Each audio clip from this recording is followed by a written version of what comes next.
Hello, my name is Hannah Rose, and this is my How to Teach a Song for Muse Ed 265801. And the song of my choice is Shoo Fly, Don't Bother Me. So the first step is to tap a beat or have a student keep the beat, and I obviously don't have any students in my house right here, so I'm going to select one of my friends, and he's going to be my model student for this assignment. And so I'm going, there's his hand, he's camera shy. So I'm going to start off clapping the beat, and then I will point to him and he will continue clapping the beat to keep the beat for the entire classroom. So here we go.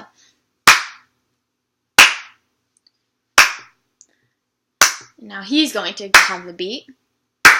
And the student that the teacher selects you'd want the student to be able to keep the beat for the entire classroom, because then the other students are going to be able to join in. So say I was another student, now the other student could catch on to the first student's beat, and then everyone could quickly follow on. So then, okay, we can stop. So that was step one, is tapping the beat. So then step two is the teacher would want to begin clapping the beat and then start the first pitch of the song, and then eventually have the classroom join in. So I'm going to start out by clapping the beat, and I will sing the first pitch of the song to prepare for step three, which we actually will begin singing the song. So here's step two.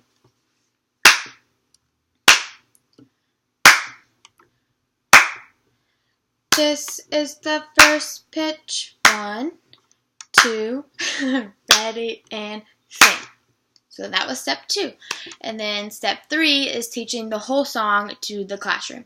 So once again, the teacher will want to select a student to keep the beat, and I will begin with the beat, and then my student will follow.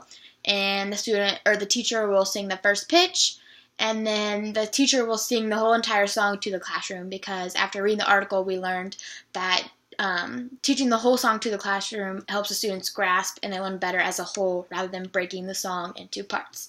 So here's step three. This is the first pitch. 1, 2, ready, and go. Shoo fly, don't bother me. Shoo fly, don't bother me. Shoo fly, don't bother me, for I belong to somebody. I feel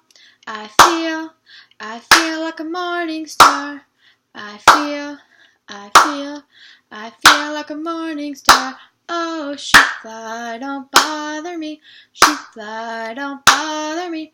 Shoo fly, don't bother me, for I belong to somebody. There we go. And that was step three. And so I think my model student did a good job with keeping the beat, so the teacher could congratulate the student for keeping the beat and helping the classroom through the song.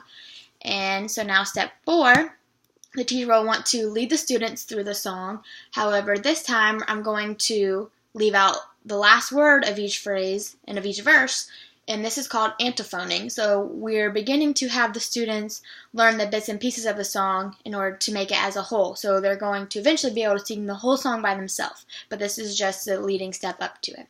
So step four, for the antiphoning, I'm going to start out with the beat, and then my model student will begin continuing clapping the beat. I will sing the pitch, and then we will start singing the song with antiphoning the last word of the phrase. So here we go.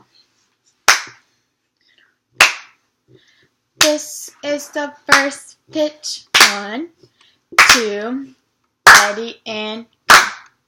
Shoo fly, don't bother me. Shoo fly, don't bother Me. Shoo fly, don't bother Me. for I belong to Somebody. I feel like a morning Star. I feel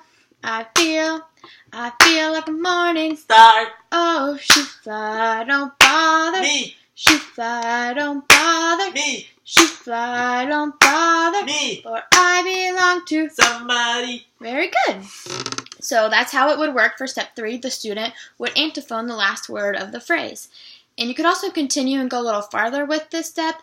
And so instead of having the student, or instead of just leaving out the first word at the end of the phrase, the teacher could also leave out the last two words of the phrase to begin getting closer and closer to the student eventually singing the whole song by themselves. So we're going to antiphone this song again, and instead of clapping the beat this time, I have a hard tabletop right here that I'm going to pound the beat on. And so my model student will have to come over here so he can begin tapping the beat after I start it. And so we're going to antiphone again, this time leaving out the last 2 words of each verse. And this is still step 4.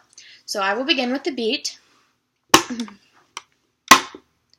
This is the first pitch. 1, 2, ready, and sing. Shoot, fly, don't bother me. Shoot, fly, don't bother me. Shoot, fly, don't bother me. For I belong to somebody. I feel like a morning star. I feel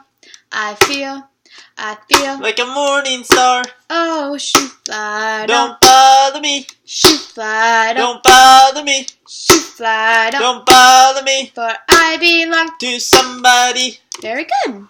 And so, once again, my model student is doing a very good job, probably because he's not an elementary age student. He actually knows this song really well, so that's kind of cheating.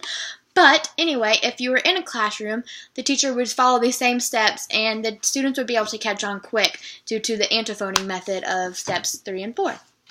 So now, moving on with step 5, we're going to continue antiphoning, but this time, instead of leaving out just the last word or last 2 words for each phrase, I'm going to sing an entire phrase and then point to my student, and he's going to sing the next phrase. So it's kind of like alternating turns singing back and forth.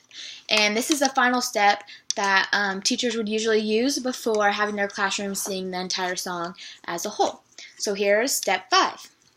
So I will begin tapping the beat again, and then he will follow in. This is the first pitch. 1, 2, ready, and sing. Shoot, fly, don't bother me. Shoot, fly, don't bother me. Shoot, fly, don't bother me. For I belong to somebody. I feel like a morning star. I feel like a morning star. Oh, shoot, fly, don't bother me. Shoot, fly, don't bother me. Shoot, fly, don't bother me, for I belong to somebody. Very good. And so that's how the antiphoning between different phrases would go for step 5. And so step 6, now my students and I are going to sing the entire song as a classroom, and teachers in the real classroom will need to make adjustments if necessary. So if for some reason the students are having a difficult time keeping the beat, then you could stop and focus on the beat for a minute before continuing with the song again. Or if the tempo of the song is too fast for some students, we could slow the beat down a little bit. If you have a student in the classroom who is just shouting about everyone and making the dynamics of the song really loud, you could ask him to quiet down in order to hear the beat and the rest of the students singing, so that teachers should just feel free to make adjustments if necessary. And so step 6, my model student and I will sing the entire song as a whole. And I will start with the beat once again. And I'm going to clap this time since I've been tapping on this table for a while just to mix it up again. I'm going to go back to clapping. And I'm also doing some head nodding too, which is another way to allow students to keep the beat. So I'm going to begin by clapping, and we will sing the song together. And so here's Shoot, Fly, Don't Bother Me.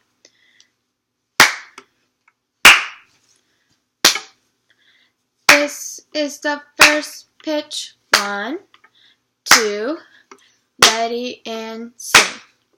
Shoot, fly, don't bother me. Shoot, fly, don't bother me. Shoot, fly, don't bother me. For I belong to somebody. I feel like a morning star. I feel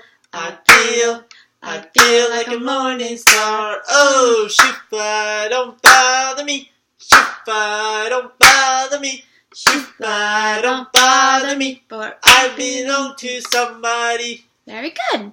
And then you could celebrate singing the song together and keep practicing that song over and over till the desired level that the teacher wants the students to perform at.